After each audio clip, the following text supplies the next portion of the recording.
কোনো রকম পুরের ঝামেলা ছাড়াই আজকে বানিয়ে ফেললাম কড়াইশুঁটির কচুরি। প্রথমে কড়াইশুঁটিগুলোকে ছাড়িয়ে ভালো করে ধুয়ে এখানে নুন, জিরে গুঁড়ো, লঙ্কা, আদা আর হচ্ছে হিং দিয়ে পেস্ট করে নিলাম ভালো করে। আর এক সাইডে একটা ডিশের মধ্যে ময়দা, পরিমাণ মতো ময়দা, নুন দিয়ে একটু তেল দিয়ে ভালো করে মাখিয়ে নেব। তো আমার ভিডিও তোমাদের ভালো লাগলে একটু সাবস্ক্রাইব করে পাশে থাকবে, কারণ ভিডিও করি কিন্তু কেউ ভিডিও দেখে না, এটাই ভালো লাগে না, ভিডিও বানাতে ইচ্ছা করে না। ভিডিও করে ভেবেছিলাম যে ভালো কিছু করব। এই দেখো আমি লেচি করে কেটে নিয়েছি, এখানে লেচি কেটে নিয়েছি, এখানে বেলাও হয়ে গেছে। এই দেখো, কোনো রকম পুরের ঝামেলা লাগবে না। এইভাবে তোমরা কচুরি ঝটপট করে বানিয়ে ফেলতে পারো।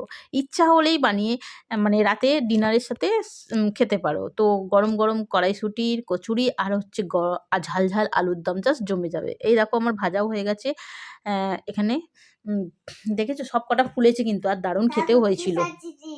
আমার ভিডিও ভালো লাগলে সাবস্ক্রাইব করে পাশে থাকবে, একটু ভালোবাসা দিও। ভিডিও ভালো লাগলে সাবস্ক্রাইব করে দিও প্লিজ প্লিজ প্লিজ, হাত জোর করে বলছি তোমরা একটু প্লিজ সাবস্ক্রাইব করে দিও। ভিডিও যদি দেখো একটু সাবস্ক্রাইব করে দিও। তো থ্যাংক ইউ সো মাচ ভিডিওটা